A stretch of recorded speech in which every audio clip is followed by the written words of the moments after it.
So, there's no Brexit without Parliament, and no vote for the UK's devolved governments. Trident is back in the headlines, and Donald Trump is starting to build his wall with Mexico. Welcome to Tip TV Politics.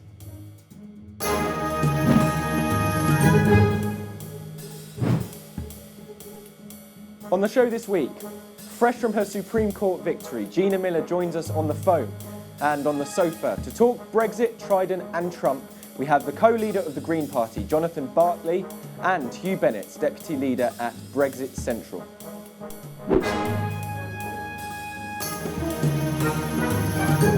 Okay, let's start first with the news about the Trident missile failure. This was, of course, the Sunday Times, a big scoop for them. Jonathan, let's go to you first. Did you expect this incident to be reported to Parliament earlier than now? I think it absolutely should have been reported to Parliament. Whether we expected it to, this government just tried to cover up a climate change report that was seismic. It tried to cover up by getting the timing of the UN's damning report on the way that the UK government has treated disabled people in this country in the time of Trump's election. This government is very good at covering up things it doesn't like. So perhaps wasn't expecting it, but it certainly should have. Theresa May should come to Parliament. She should apologise for that. Other governments know what happened. This government has reported similar things to the country. It's just the British people that haven't been told about it. So you don't buy this national security argument that, for the sake of national security, it should have been undisclosed? No, I mean, it's public knowledge. Everyone else seems to know about it, and certainly there's a precedent for reporting this kind of thing, and I think it has undoubtedly challenged people's confidence in what is clearly an outdated weapon system, a relic of the Cold War, which we're going to spend £205 billion over a number of years renewing at a time when money is really, really tight. See what's happening in the world. Things are changing big time.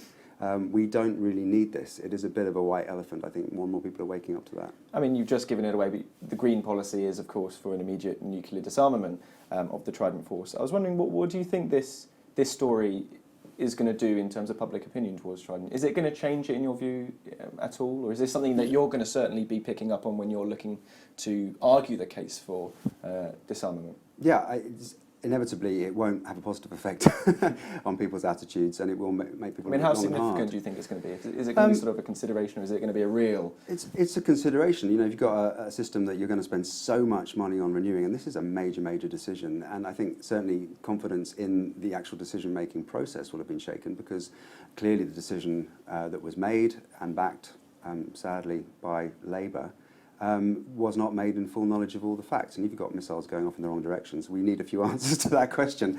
This is a very fundamental thing that we need to know about, and that Parliament should have made a decision on. So it's certainly not going to have a positive effect. Undoubtedly will have some kind of negative effect. But in the grand scheme of things, the decision has already been made, but it does allow people to make the point very, very strongly. When we come to what happens in the next 2 years, a Brexit deal, which is probably going to have a big hit on the economy, that is really going to focus minds on whether we should be spending that kind of money. £205 billion, that's 1.5 times the entire National Health Service budget, and we know what situation the NHS is in at the moment. I mean, Hugh, is this something the government should have been far more open with at an earlier date? Was it, there must have been something of this, great newsworthy proportions. Undoubtedly, there was always a risk it was going to get out. Should the government have been a bit cleverer in terms of just managing this story a bit better? Well, I think when you look at the reasons why we've actually got into this situation, you look back at David Cameron and coalition politics with the Lib Dems, and I think David Cameron kept putting off the issue of Trident renewal in order to appease his coalition partners in the Lib Dems. And I think when you've got reports of a missile not working, if anything, it underlines the fact that I think renewal should have probably been done a lot sooner, and if we hadn't had the situation with Cameron trying to appease the Lib Dems, it probably would have done. So I'm not sure whether it will necessarily turn people against Trident, but it might even actually fuel a little bit more impetus for people to get the renewal done more quickly. Should it be renewed before the tests? No, but I think obviously it's a system which has been around for a number of years now, and clearly in order to have an effective policy of nuclear deterrence, obviously you wouldn't agree with that at all, but in order to have an effective policy, you need to have a missile system that works. And I think, if anything, if there are a few glitches creeping in, it highlights the need for renewal as quickly as possible. Well, let's leave that story there. Let's get on to our next one, which is across the pond to Donald Trump, or President Trump, we should be calling him now. He's been having his first few days in office. In terms of how the Green Party talks about how they view Donald Trump and how they will treat President Trump now. What's the Green Party's view on him when they're talking about issues to do with America now? I think we've probably been the most damning about him. You know, we haven't pulled any punches. We think But he's been a misogynist, elected he's a now. racist. Yeah, he was elected with less votes, of course. Than, but under the rules than of the system, Clinton. which he was elected quite substantially. Yeah. So does that now sufficiently give the Green Party a kind of a way, in the sense of the Green Party now has to go, well, we didn't like him, but we will now treat him with the same respect as we treated previous presidents? I think respect and dealing with someone are two different things, and you have to, deal with the most powerful person potentially in the world. We live in an era of American hegemony. They have this huge diplomatic force. They have very great soft power. They have great power in terms of their corporations. But I think the worrying thing is the way Trump is really turning America in on itself and not being that kind of global leader, not taking that position in the world in the same way. And that's very, very worrying. And any idea that the British government is somehow going to be able to curry favour with Donald Trump, the new president, more than they could with Obama, when he is clearly putting US interests number one, front and centre, jobs within that country. He's not going to do us any favours on any transatlantic deals. And if we suddenly find where we have to get a very hurried deal in the context of Brexit, he's going to use that to his advantage. I don't think we're under any illusions about that. So we need a very strong and robust response to him. But the most worrying thing, of course, is what he's doing over the Dakota pipeline. There was questions over his climate scepticism, whether that was just rhetoric and whether he put it into practice. Clearly, he's putting it into practice, and that is very worrying for the way the world is going to move around climate change. Sure, but but in terms of what he said towards the relationship with the UK, he has been very warm. I think you have to credit him with that in the sense of he's wanting the free trade deal, whatever form that might take, and he, as I'm sure you know, Piers Morgan has done the rounds saying in my private conversations with Donald Trump, he thinks himself partly British.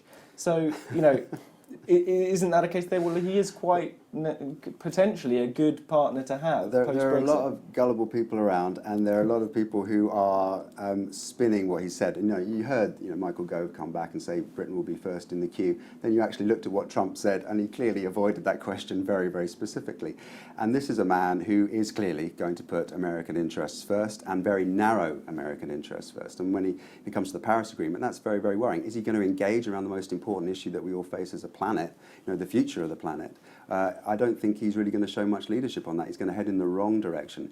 I think the saving grace is actually the global movement, and from business. It's clear that business see the renewable energy industry as a great growth area. They see it as important in creating resilience for the global economy and domestic economies in terms of investing in renewables, democratizing the energy supply, providing energy security, not letting foreign nations kind of run your energy and not being dependent on foreign nations. And I think the inevitable global movement will be the thing that wins over Trump in the area of climate change. Well, Theresa May, Hugh, on Andrew Marr this weekend said, I would welcome President Trump to the UK later this year. She's, of course, going off later this week to the White House. And Theresa May has said she wants to focus on this special relationship as an important thing. Is she right, in your view, to be focusing on this special relationship at this time? Look, well, I think there's no denying that there's a lot of people all around the world looking at a lot of things Trump says with some level of concern. But I think it's fantastic that Theresa May is actually going over to speak to him, so soon in his presidency. In Theresa May, we have a leader who's clearly set out a vision, a globalist, internationalist vision, and to actually have someone who, and she's clearly going to be an international leader that Trump listens to, and to have someone like her with her vision going and actually trying to put this internationalist vision to Trump, I think can only be a good thing in terms of encouraging more free trade, encouraging Trump to think of his rethink some of his more inward-looking statements. And I think this can certainly be a positive thing. I think Trump recognises that the UK obviously brings huge benefits to the US in a lot of ways, and he's clearly recognised the importance of that.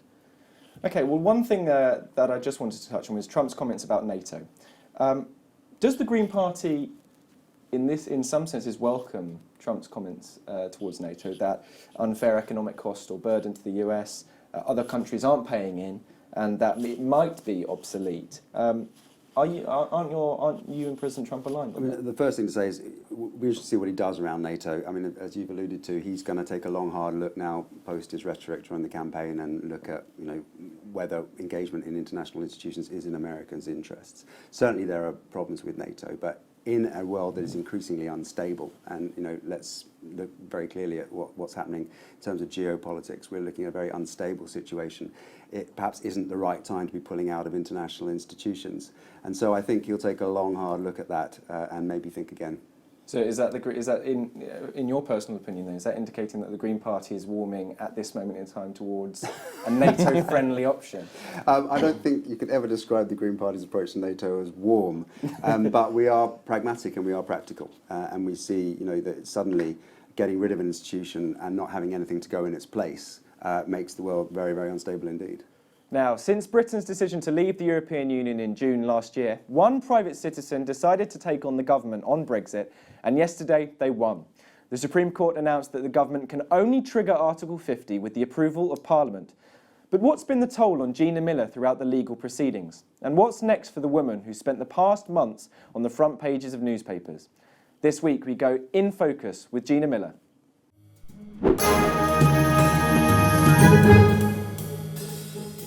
Gina Miller, Lord Newbury, the Liberal Democrat leader in the Lords, said this ruling means that a private citizen can require the government against its will to play by the rules. I was just wondering, do you feel like you've made the government play by the rules here? Oh, absolutely. I think that they thought they were unanswerable to every and anyone, and that they were above the law and could take away people's rights and trample on people without any sort of accountability. So I think that's exactly what I've done. And was one thing which really struck me, particularly after the ruling in the interviews you've made, is that you've criticised those who've behaved despicably.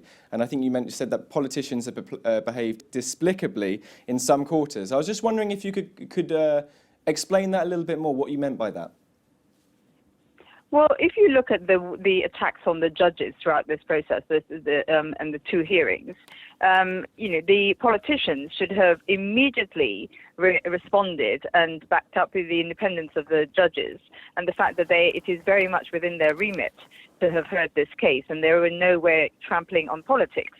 But the Lord Chancellor and David Davis, Prime Minister, and all the significant members of the government were very slow in responding. And if you think back, it was only in the House on the Monday after the High Court case when Chuka Umunna asked the question of David Davis. That's when he said he was aware of what had happened. Well, that's completely unacceptable.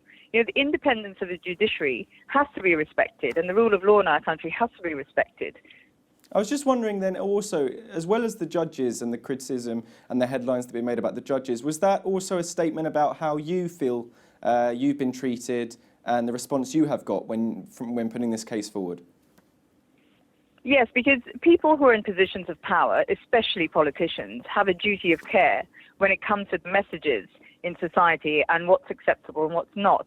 And what I feel they've done is by not standing up immediately and expressing their disgust at the sort of abuse that's been leveled at me, is basically saying to those abusers and people in society who are crossing the line on a daily basis, and unfortunately it seems to be increasingly so on a daily basis, that this is just not acceptable. They have to be the voice of reason and the voice of civility. Over these few months, have you noticed, with regards to the abuse you've been getting and the response you've been getting, have you noticed that it's come from a certain specific group or specific organisation or specific sector of society, or has it been sort of widespread, this criticism? I think one of the things I find most alarming is I would have expected it. In all societies, there are an extreme, less than 1% who are angry at society and will pick on anyone and anything. And so I was expecting that. What I was not expecting was to receive, letters, violent, disgusting letters in the post, and beautifully laid paper, lovely handwriting, perfectly written grammar. So it's crossed what I found, social groups. It's crossed academic attainment levels, all parts of the country. This is far more endemic across our society, and that I find incredibly alarming. Just then, also on this this kind of criticism you've received, has there been a consistency with regards to the newspapers and the publications which are reported on you? You mentioned yesterday in your Guardian article that you said, what can only be described as dangerous and reckless headlines in some of the papers. What papers did you have in mind there? Well, I mean, I'm quite happy to say, but we're talking about people like the Daily Mail, the Express. It's the right-wing press who are, stirring. They're poisoning our society, and they're, people's conscience and consciousness is being poisoned by their messaging. And again, bearing in mind, it's not so long ago that we had the Leveson inquiry, and there was about, standards within the press. We've already had this discussion about the British press behaving differently. And if you, again, just think back only last week when the actress Nicole Kidman was here, and, one of her rebuttals was, gosh, you guys are so personal, I think is what she said. It is, other press always don't behave quite as intrusively and as vindictively as the right-wing press do in the UK. And I think they have to be held accountable. You mentioned there holding publications accountable. Are you seeking any legal advice now in terms of the abuse you've received and the reckless and dangerous headlines you consider to be put out on this case? Well, one of the things that I find, again, surprising, or maybe not surprising, because I've not been in this position before, is a number of people I've spoken to, be it professional reporters in the media, high-profile individuals, celebrities, sports people, etc., that I've come across, who've all said, "Oh yes, no, we're used to it. It's only this paper or that paper. You have to ignore it." And I said, "But hang on, no, you can't. You must not let them get away with it. You can't ignore it." So is that a suggestion then that you're looking to take something further, or take some of the experiences you've had further? There's this idea that because they're very powerful papers, they can do what they want.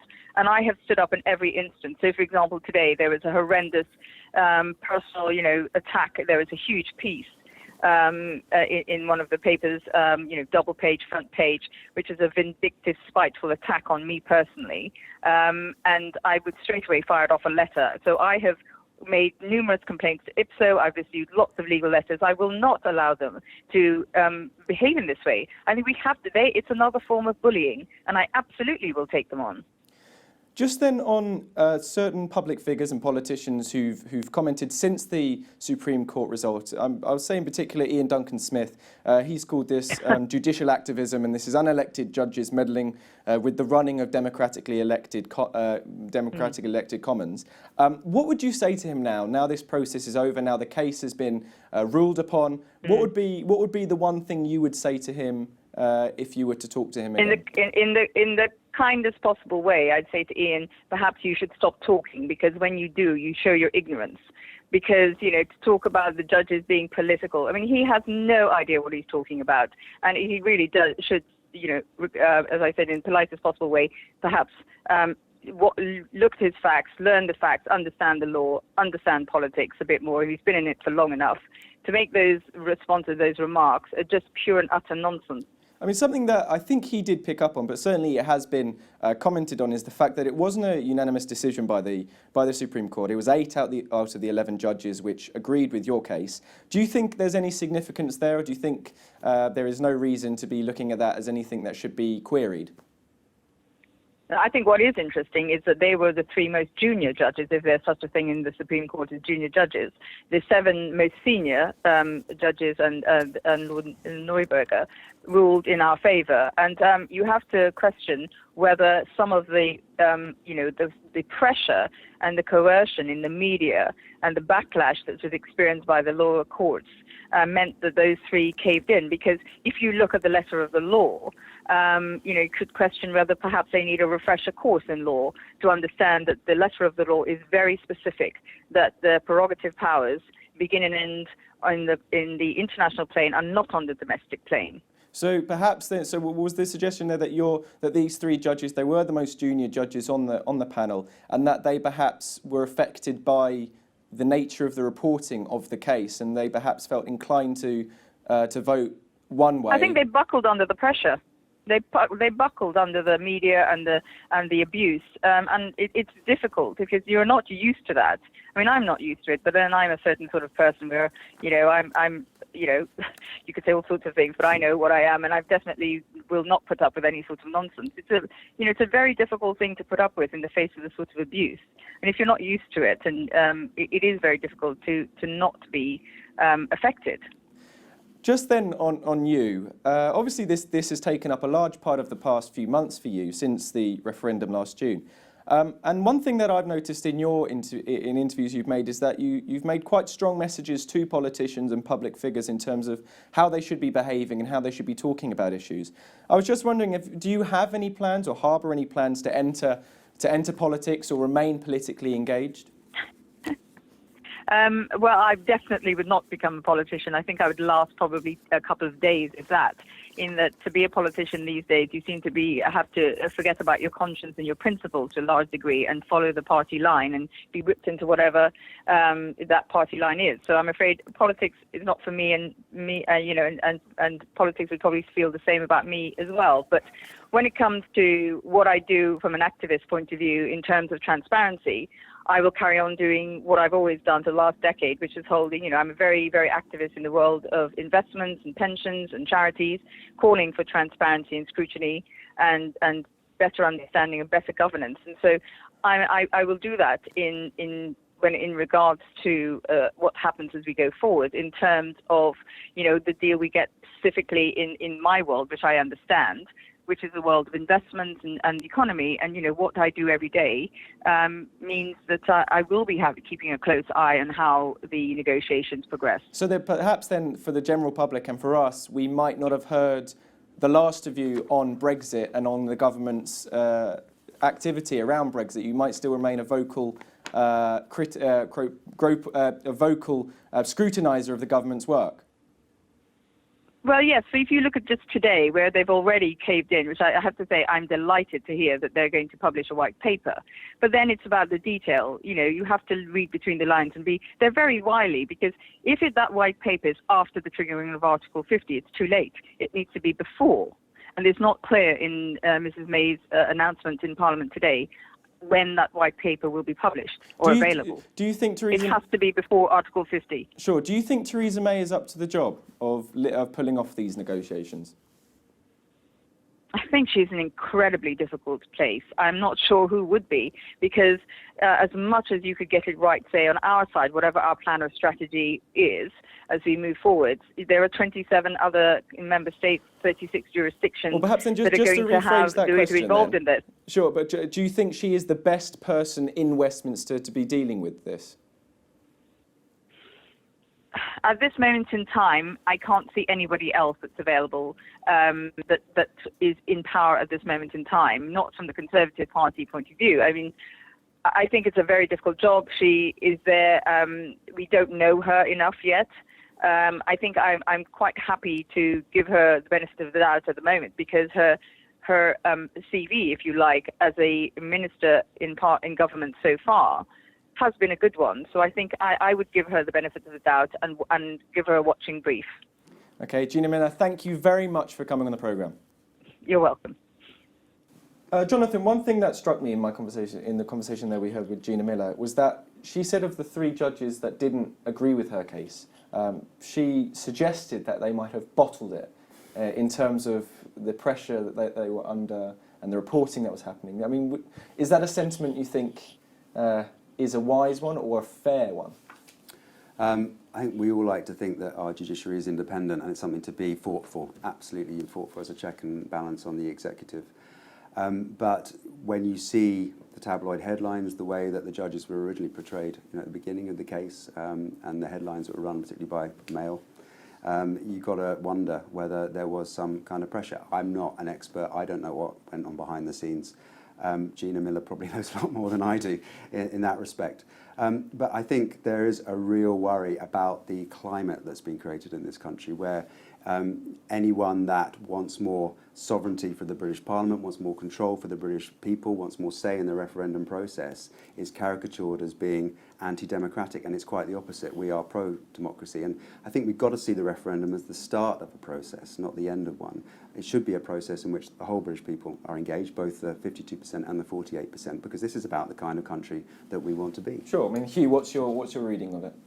Look, I think it's very clear that democracy was exercised on June the 23rd last year when we held the referendum. Parliament absolutely had its say on the question of leaving the EU, and that was that the question of whether we should remain or leave would be put to the British people in a referendum. And I think that is the mandate to trigger Article 50. Not the idea that you should then have to go back to Parliament, ask Parliament, are you really sure that you meant to ask the British people this question? Should we really listen to their answer? So I think the idea that it's somehow undemocratic, is a little bit perverse, given that we've conducted it's the biggest mandate in history. More people voted for Brexit than have voted for anything else in British electoral history. I think looking at the legal substance of the case, I think everyone accepts, the government expected to lose, and obviously there's a lot of very complex constitutional issues going on here. But the fact that 3 judges have dissented, the same number of judges in the High Court that actually gave the ruling in the first place, shows that it's not a black and white case in terms of the legal aspects of it. There are very complex constitutional issues. Well, let's go on to what the government has responded to this. They've obviously said that they're expecting it not to interfere with their plans to trigger Article 50 by March. And they've said now in PMQs that the government will publish a white paper, which is something that the key figures such as Anna Soubry and Nicky Morgan had been pushing for. Green Party terms, is the white paper something that you were wanting and you were pushing for? We want as much public involvement and consultation as possible, and a white paper is absolutely part of that. But what is going to be in that white paper? The government has shifted, and this is very important to note, that first of all, the government said Parliament should have no say in Article 50, and they lost that. Then they resisted the idea of putting forward any kind of plan, and then Theresa May had to bring it forward a speech. Then they said we aren't going to bring forward any kind of white paper, and now they've relented on that. But that's just them being, the courts have decided you should be doing this, and they're going, okay, that's fine. They're not going to be banging their head against a wall. But it's the attitude of the government, the arrogance of the government treating the British people with contempt. People were never given any kind of manifesto by the Leave campaign. We weren't told what kind of. On both sides were very clear it was going to be leaving the single market.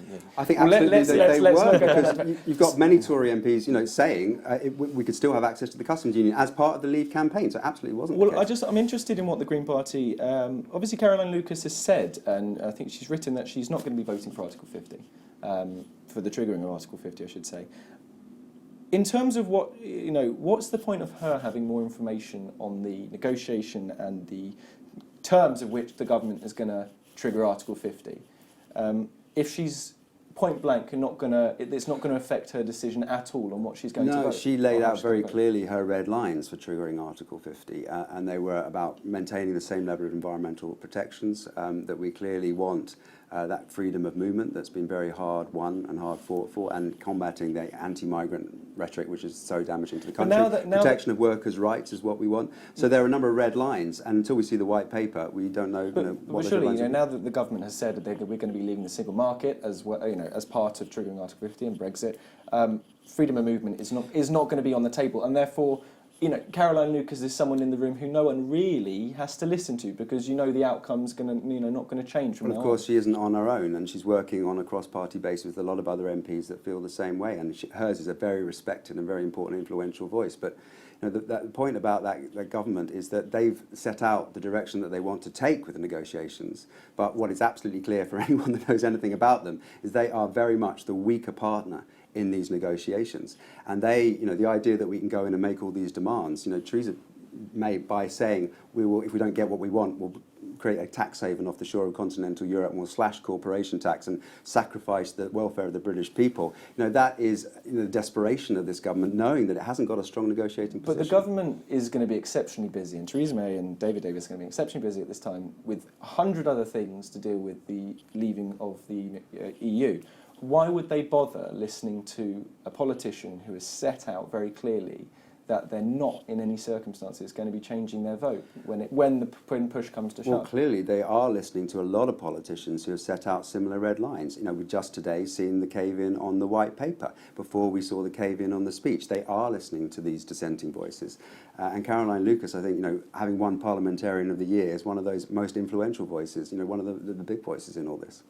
Hugh, just in terms of the bill, when it is put forward to trigger Article 50, the SNP have already said they're going to be tabling 50 serious motions and they're ready to go. What's your take on how many members are going to be going on top of this possibly one-line bill? Yeah, well, I think when you have the SNP saying they're going to be tabling 50 amendments, I don't think anyone's really taking that seriously. I think people see it for what it is, which is really an attempt to try and block Article 50 by the back door. And I think this is really what's going on with most of these amendments. All these calls for a plan, a white paper, we need more detail. Frankly, I think the Greens and the Lib Dems and all these other MPs who are calling for this, the only plan they're ever going to be happy with is a plan that actually says, oh, we're not leaving the EU after all, we're going to stay after all and ignore the referendum result. Well, that's an interesting point. Jonathan, does the Green Party, accepting Caroline Lucas's position, okay, that's where you are and that's how you're going to vote, does the Green Party see it as a democratic necessity, though, that Article 50 has to be triggered? We have to begin a process of leaving the EU. Yeah, we accept the result of the referendum, and we've said it again and again and again, and that is part of our party policy, but we also think it was the beginning of the process, not the end. Now, if you make a decision to drive in a certain direction and then suddenly you realise that it's taking you off a cliff edge, which no one knew before, then it's only right that people have a say in that ongoing process. That's what being a Democrat is about. That's why we support a referendum on the terms that are negotiated, because the British people need to have absolute stake in this process. This is the biggest decision that we've made since World War II. This is going to affect my life, your life, the lives of our children, the lives of their children. These are seismic decisions, and it's absolutely right that Parliament should be absolutely involved, that the British people should be involved, right from the start to the end. We can't trust these decisions to politicians who clearly have an ideological slant, are clearly interpreting the Brexit vote in the way that they want it to be. I'm afraid that is the nature of politicians on all sides. They will interpret and take any opportunity where there's an open door, where there's a lack of clarity, to take it as a mandate for their particular position. The only way to get round that is to keep the involvement of the British people in the process right the way through. Hugh, in terms of the Article 50 bill, when it does come to the vote, particularly in the Commons, but also in the Lords, have the government pretty much got this in the bag? It's not, the outcome's not going to change regardless of a white paper or amendments being attached to it. Yeah, well, I think certainly in the Commons, the expectation is that it'll go through without too much trouble at all. Labour, for all of their lack of clarity on their other positions on Brexit, they have made it clear that they do back triggering Article 50, and a majority of Labour MPs should be voting with that. Of course, the Lords is the thing that's anticipated to be more of a problem. With the Greens, I think we may end up with the unusual situation where their one MP in Parliament, in the Commons, actually votes against Article 50, and their one peer in the Lords, Baroness Jenny Jones, actually backed Brexit and will almost certainly be voting to trigger Article 50. If that isn't democratic, I don't know what is. We don't have a whip, unlike other parties. Yeah, indeed. But but I think that, again, there's all of this idea that it's not clear what we voted for. There was no manifesto. I think the central points of the campaign, we're taking back control of our laws, we're taking back control of our borders, of our trade. £350 million a week for the NHS. Well, we haven't left yet, and when we do, I hope it goes to the NHS. But even that figure was wrong, because it took no account of the rebates. I think we could spend all day throwing money about what facts and figures are wrong in the referendum campaign. But another key distinction in the ruling with the Supreme Court, we've talked a lot about the implications for the vote in Parliament, but one thing which hasn't been voted on as much is the ruling that devolved governments will not need to vote on the triggering of Article 50. It can all be done through Westminster.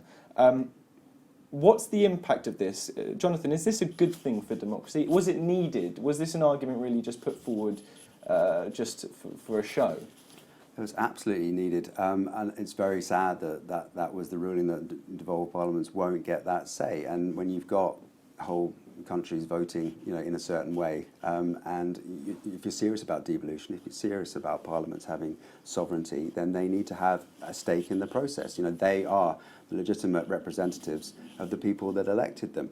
And to be the whole idea, as we said, and we both agree on this, there was a feeling in the country that we wanted to take back control. Now, if we are serious about that, if we're taking that as a message from the referendum, that at the very least, the assemblies and the parliaments must have a big say in this process. They must be consulted and they must have a stake. But you respect then the ruling from the Supreme Court, obviously the highest court in the land, that there should be no devolved vote. You put the case forward. The Supreme Court, or the people who are outside politics, who should know all this stuff, have made their decision. You think, well, we now need to just accept that and get on with I think it's important to draw a distinction between legal questions and what we think is right. And quite often, the morality is something different to the letter of the law. And I think if we go by the spirit of it, and let's face it, we've got a divided country. And if we go on down this legal route all the time, all we'll do is polarise opinion and split the country more. And actually what we need to do is be coming together and saying, how can we best make good in this situation? How can we really have everyone's views represented? How can everyone have a stake in it, the 52% and the 48%? And so we're moving together, because ultimately we're all going to have to deal with what comes out at the end of this 2-year process. Sure. I mean, Hugh, what do you think of the Supreme Court ruling over the devolved powers? What's going to be the impact of this in terms of how Brexit's going to play out between the nations?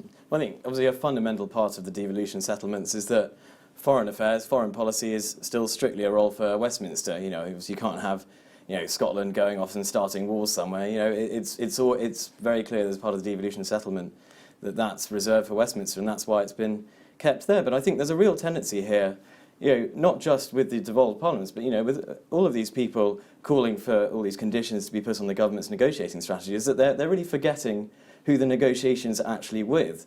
Theresa May is not ultimately negotiating with Holyrood, with Labour, with the Lib Dems, with the Greens on what Brexit's going to look like. She's negotiating with the EU. It's all very well if Scotland, Wales, Northern Ireland and other political parties want to say, oh, this is the sort of Brexit we want.